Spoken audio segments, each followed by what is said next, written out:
आप देख रहे हैं हिंदी समाचार। मैं हूं आपके साथ हर्षिता। खंडवा जिले की पंधाना विधानसभा में भाजपा की विकास यात्रा के दूसरे दिन ग्राम चांदपुर, कारपुर, गोडवाडी, भूतनी खेड़ा, गुजरी खेड़ा, भिलाई खेड़ा, बोरखेड़ा के ग्रामों में विकास यात्रा में चल रहे विधायक राम दागोरे भाजपा कार्यकर्ताओं का आदिवासी भाइयों ने अपने पारंपरिक नृत्य से स्वागत किया। विधायक राम दागोरे ने बामंदा ग्राम पंचायत में कन्या पूजन कर आशीर्वाद लिया है और करोड़ों रुपए की लागत के शिलान्यास, भूमि पूजन और लाडली लक्ष्मी योजना के चेक वितरण किए। साथ ही सभी भाजपा कार्यकर्ताओं अधिकारियों के साथ सहभोज भी किया। विकास यात्रा का जगह जगह भव्य स्वागत हुआ।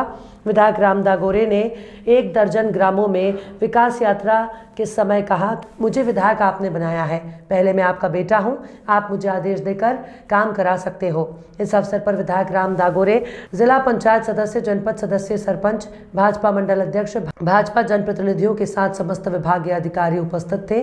खंडवा से ओपी श्रीवास की रिपोर्ट। बताया कि विकास यात्रा को कैसा जन समर्थन मिल रहा है? उम्मीद से ज़्यादा जन समर्थन मिल रहा है और सैकड़ों की संख्या में लोग हमारे साथ इस विकास यात्रा में चल रहे हैं। विकास यात्रा से पहले मैंने भी यही सोचा था कि पता नहीं कैसी स्थिति होगी, लेकिन जनता का अपार समर्थन मिल रहा है और हमें भी पता नहीं था कि इतने काम हम लोगों के द्वारा हो गए हैं। सरकार के माध्यम से भी डायरेक्ट इतनी सारी योजनाओं का लाभ जनता को भेज दिया गया है। ऐसा एक भी गांव नहीं मिला जहां 1 करोड़ रुपए से कम की सहायता ना पहुंची हो। किसी गांव में 1.5 करोड़ तक के काम हुए, किसी गांव में 1 करोड़ तक के हुए, किसी में 2.25 करोड़, 2 करोड़ और कुछ गांव ऐसे हैं कि जहां 8-8 करोड़ रुपए तक की सरकार की तरफ से सुविधाएं पहुंची है। तो जब वो लिस्ट आती है, हम लोग भी देखते हैं उसमें कि विधायक निधि से ये है, सांसद निधि से ये है, योजनाओं के माध्यम से इतना मिल रहा है, सरपंचों का जो 15वां वित्त होता है उसमें से आ रहा है। मैं ITDP से भी मैंने कई सारा फंड भेजा। अभी बामंदा में है हम लोग और इसमें ITDP से 20 लाख रुपए की राशि आई है। तो ऐसे ही सरपंच साहब के भी प्रयासों से यहाँ पर जो स्थानीय फंड आता है उससे भी कम से कम 10-20 लाख रुपए काम हुए हैं और करीब 1,77,739 रुपए के काम इस गांव में हुए हैं।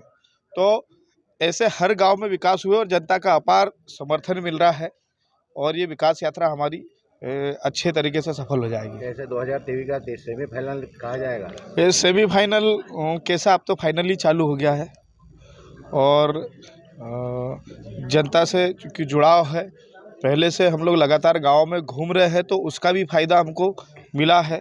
कुछ जगह कुछ लोग होते हैं जिनको पंधाना के विकास से नफरत है, जिन्होंने नाटक नौटंकियाँ तो 15 सालों से कर रहे हैं, लेकिन पंधाना के विकास के लिए कभी नहीं बोले कि औद्योगिक क्षेत्र आना चाहिए, इसके लिए कभी नहीं बोले, किसानों के लिए नहर आना चाहिए उसके लिए कभी नहीं बोले, युवाओं के रोजगार के लिए वो लोग कभी नहीं बोले, अच्छी सड़कों के लिए कभी नहीं बोले, शिक्षा के लिए वो कभी नहीं बोले, महिलाओं के अधिकारों के लिए वो कभी नहीं बोले। ये ऐसा एक ग्रुप है जो कि पंधाना विधानसभा में अवैध वसूली का काम करता है, नकली शराब बेचने का काम करता है, ठेकेदारी में घुस करके वो लोग हमारे क्षेत्र की सड़कों को ख़राब करते हैं और आखिरी में विधायकों को ब्लैकमेल करने का काम करते हैं। इस प्रकार का पूरा एक सिंडिकेट बना हुआ है जो हमेशा से ही ऐसे उल्टे सीधे काम को करने के लिए प्रसिद्ध रहा है और इस बार हम उनको मुंहतोड़ जवाब देंगे।